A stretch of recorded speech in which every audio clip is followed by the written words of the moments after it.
এবছর ডিসেম্বর থেকে আগামী বছরের জুনের মধ্যে নির্বাচন হবে। অবশেষে নির্বাচন নিয়ে জানা গেল সঠিক তথ্য। তাহলে কি হতে যাচ্ছে জুনেই জাতীয় নির্বাচন? মঙ্গলবার জাতির উদ্দেশ্যে প্রধান উপদেষ্টা ডক্টর মোহাম্মদ ইউনূসের দেওয়া ভাষণে এমন ইঙ্গিতের দেখা মিলেছে।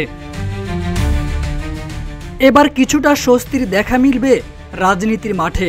নির্বাচন নিয়ে উত্তেজনা তৈরি হবে বিএনপি থেকে শুরু করে অন্যান্য রাজনৈতিক দলগুলোর মধ্যে। কারণ দেশের প্রতিটি দলেই কবে জাতীয় নির্বাচন হবে তা নিয়ে মুখিয়ে আছেন দিনের পর দিন। অবশেষে তাদের সেই আকাঙ্ক্ষা পূরণ হতে যাচ্ছে।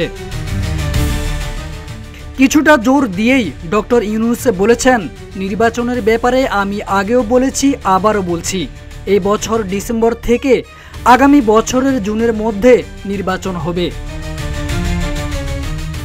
এবছর ডিসেম্বর থেকে আগামী বছরের জুনের মধ্যে নির্বাচন হবে।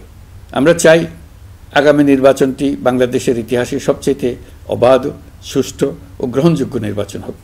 এই জন্য নির্বাচন কমিশন সব ধরনের প্রস্তুতি নিতে শুরু করেছে। রাজনৈতিক দলগুলো ব্যাপক উৎসাহ উদ্দীপনায় নির্বাচনের জন্য তৈরি হতে শুরু করবে বলে আশা করছি। গণমাধ্যম ও সোশ্যাল মিডিয়ায় গুজবের মহা উৎসব চলছে মন্তব্য করে ডক্টর ইউনূস বলেন, অন্তর্বর্তী সরকার দায়িত্ব নেবার পর থেকেই গণমাধ্যম ও সোশ্যাল মিডিয়ায় গুজবের যেন এক মহোৎসব চলছে।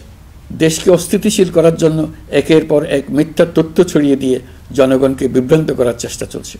অভিনব সব প্রক্রিয়ায় গুজব ছড়ানো হচ্ছে। গুজব ও মিথ্যা তথ্যের প্রচারণা রোধ করতে জাতিসংঘের সহযোগিতা চেয়েছেন জানিয়ে ডক্টর ইউনূস বলেন, জাতিসংঘের মহাসচিব এর মোকাবেলায় আমাদের সহযোগিতা করবেন বলে আশ্বাস দিয়ে গেছেন। দেশবাসীকে আমি স্মরণ করিয়ে দিতে চাই যে জুলাই অভ্যুত্থানের প্রথম পর্ব সফলভাবে সমাপ্ত হয়েছে। প্রথম পর্বের সমাপ্তির মধ্য দিয়ে অভ্যুত্থানের দ্বিতীয় পর্ব শুরু হলো।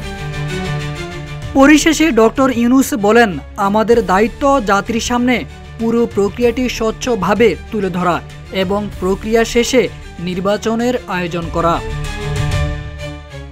আগামী নির্বাচনটি বাংলাদেশের ইতিহাসে সবচেয়ে অবাধ, সুষ্ঠু ও গ্রহণযোগ্য নির্বাচন হবে।